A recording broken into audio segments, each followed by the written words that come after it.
Վարդան Ղուկասյանի տեխնարությանը 0 տեն։ Մեկ տարի է անցել Գյումրիի քաղաքապետի պատմական որակված ընտրություններից։ Գյումրիի ավականու ընտրություններին մասնակցած 4 ընդդիմադիր ուժերը միասին կարողացան արդարացնել տասնյակ հազարավոր ընդդիմադիր գյումրեցիների սպասելիքները։ Քվեարկելու ենք ընդդիմադիր դաշտում առավելագույն ձայներ ստացած քաղաքական ուժի օգտին։ Մեր քվեներով ապահովելու ենք ընդդիմադիր քաղաքապետի տեխնացուի ընտրությունը, որովհետև վստահորեն պնդում ենք, որ դա է պահանջում այսօր պետության առավելագույն շահը։ Մենք տեխնացու չենք առաջադրում եւ պարտադիր քվեարկելու ենք ընդդիմության միասնական տեխնացուին։ Հաճելի։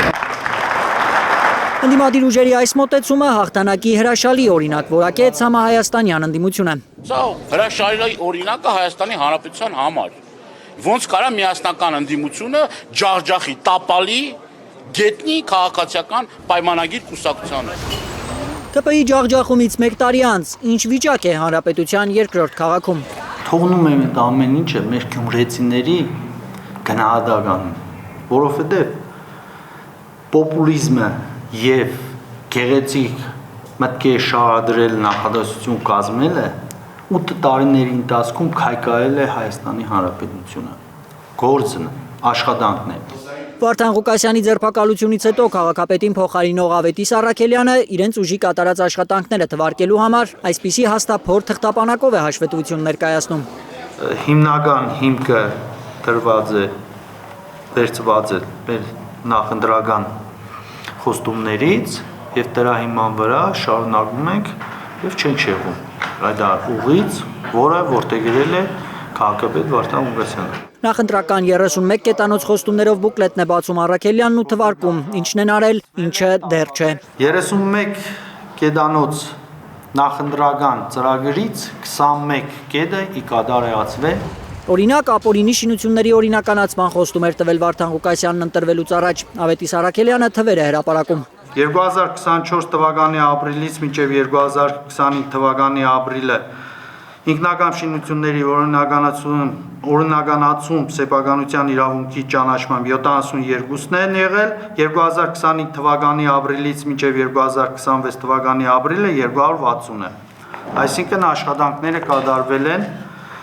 եռագի քառագի անգամ։ Դեռ չկատարած խոստումներից նույնպես խոսում է Առաքելյանը։ Ձերբակալությունից առաջ Վարդան Ղուկասյանը խոստանում էր դատական ճանապարհով վերականգնել Գյումրիին օրենքով հասանելիք բյուջեն։ Վարդան Ղուկասյանը սահմանադրության հոդվածները վկայակոչելով հայտարարել էր, որ Գյումրի քաղաքի բյուջեն պետք է լինի 27 միլիարդ դրամ, այնինչ կառավարությունը երկրորդ քաղաքին 5.5 միլիարդ դրամ է հատկացնում։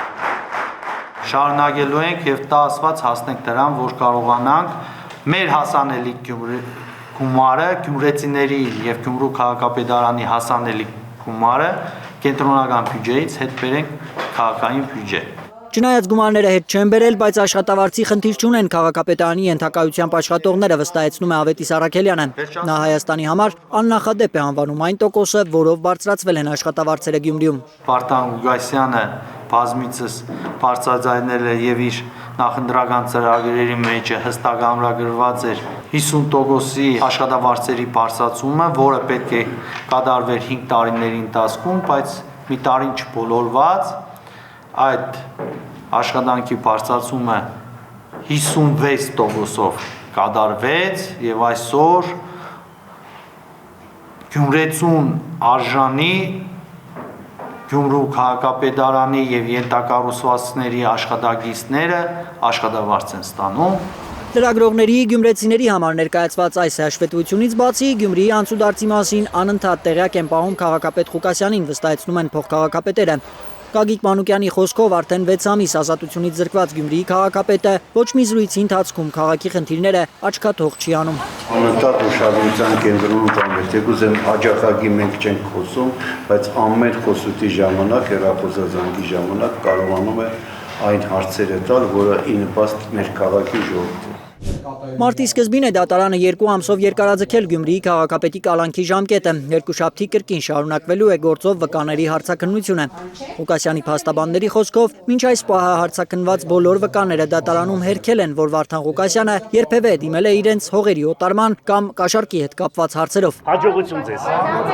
Ալբերտ Սերոբյան, Աշոտ Մնոյան, Հարություն Մաթևոսյան, Հայլուր։